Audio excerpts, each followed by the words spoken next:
Assalamualaikum warahmatullahi wabarakatuh. Hamdan wa syukran lillah. Asyhadu an la ilaha illallah wahdahu la syarikalah. Wa asyhadu anna Muhammadan abduhu wa rasuluhu la nabiyya ba'da. Allahumma sholli wa sallim wa barik ala Muhammad wa ala alihi wa ashabihi wa man tabi'ahum bi ihsanin ila yaumiddin, amma ba'd.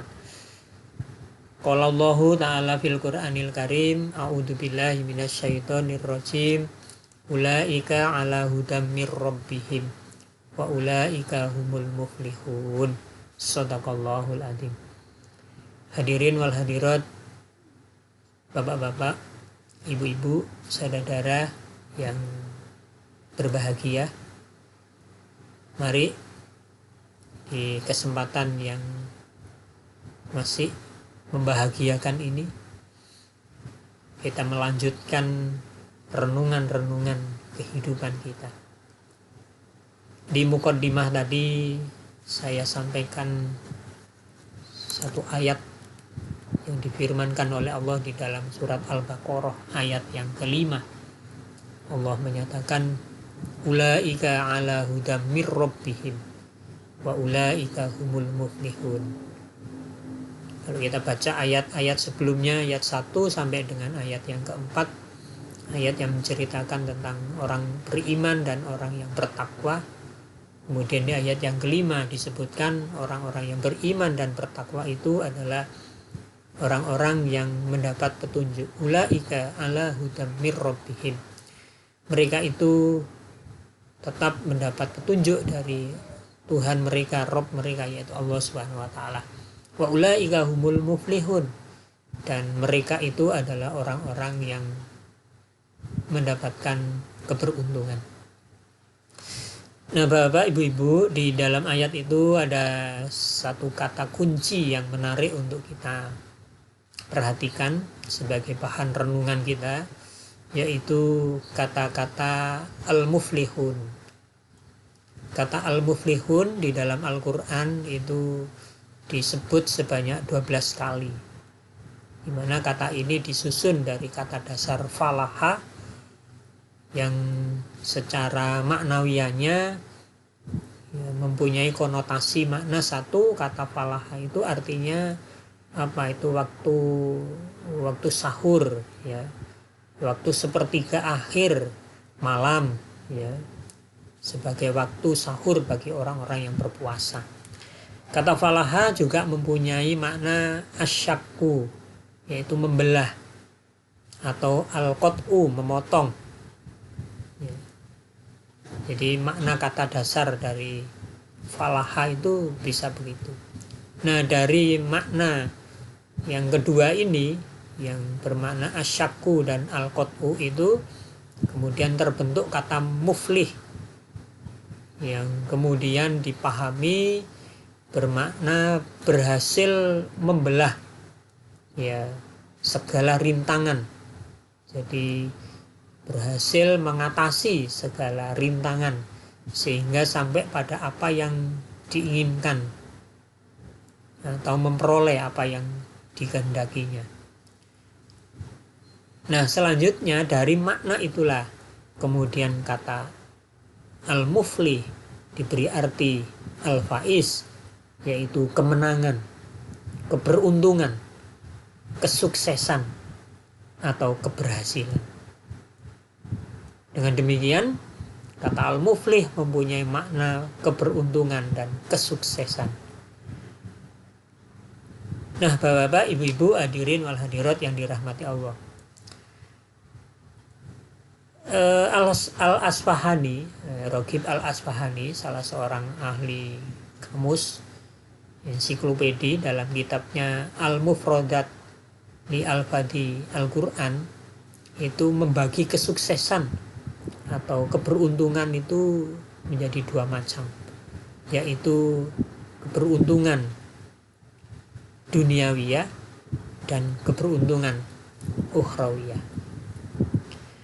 Dalam pandangan kebanyakan manusia, mungkin termasuk kita Bapak Ibu, saudara-saudara, seringkali melihat indikator kesuksesan, keberhasilan, keberuntungan, ya, kehidupan seseorang itu hanya dilihat dari sisi faktor duniawianya saja.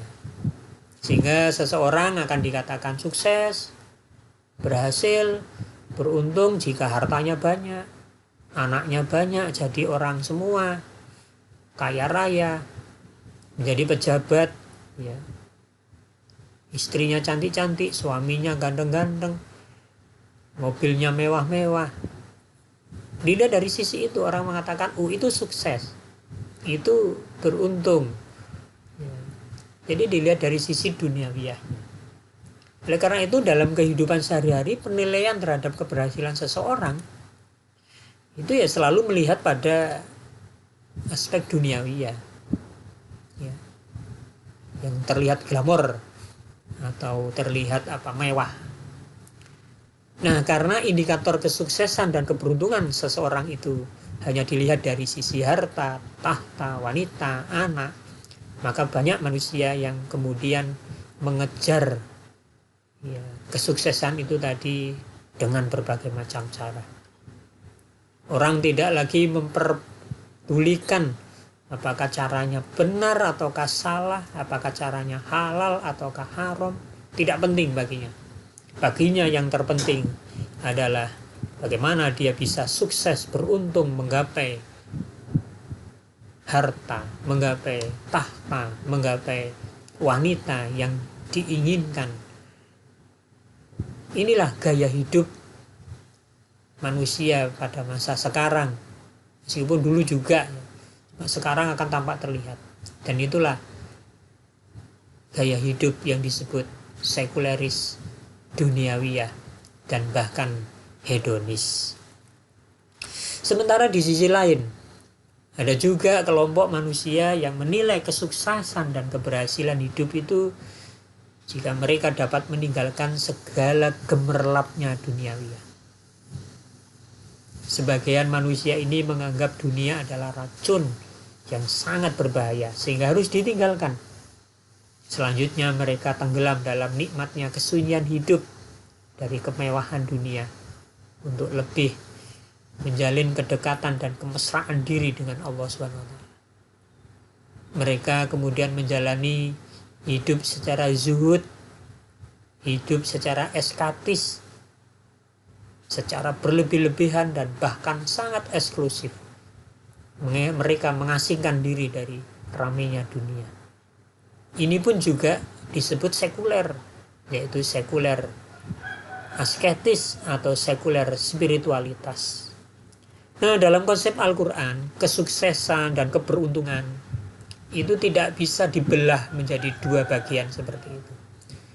Tapi dalam konsep Islam, kesuksesan keberuntungan itu bersifat integral, bersifat menyeluruh, bersifat holistik, yaitu kesuksesan dan keberuntungan baik di dunia maupun di akhirat.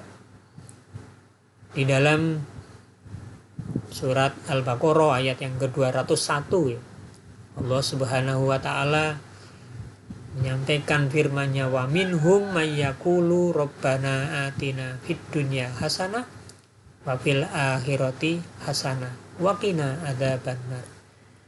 Doa yang sering kali kita baca. Di dalam doa itu tidak hanya yang diinginkan adalah kesuksesan dunia, hasanah dunia saja tidak, tapi juga hasanah fil akhirah. Oleh karena itu, Bapak, Ibu, hadirin hadirat yang dirahmati Allah, mari dalam hidup ini kita kejar keberuntungan yang holistik, keberuntungan yang integral, yang menyeluruh, keberuntungan dunia dan juga keberuntungan akhirat. Nah, bagaimana Bapak, Ibu, cara agar dalam hidup ini kita bisa mendapatkan kesuksesan, keberuntungan, ya, keberhasilan, kemenangan di dalam kehidupan kita, baik di dunia ini maupun di akhirat.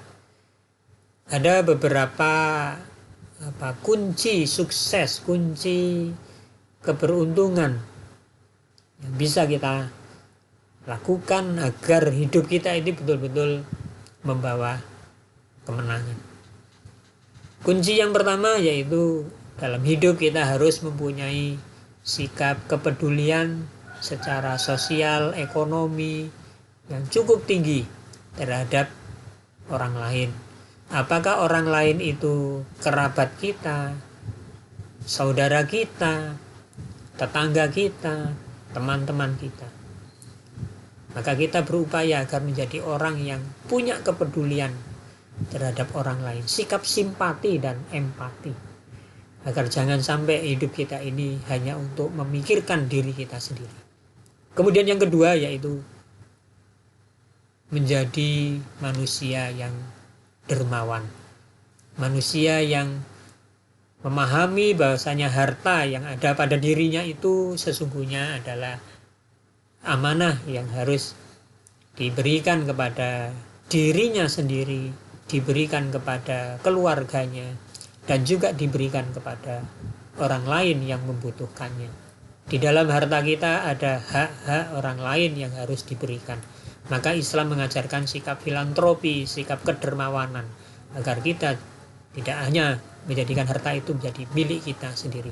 Maka di dalam ayat Al-Quran banyak sekali perintah-perintah agar kita itu berinfak, bersedekah, berzakat, untuk dibagikan kepada orang-orang. Kunci yang ketiga yaitu mempunyai rasa cinta terhadap sesama manusia.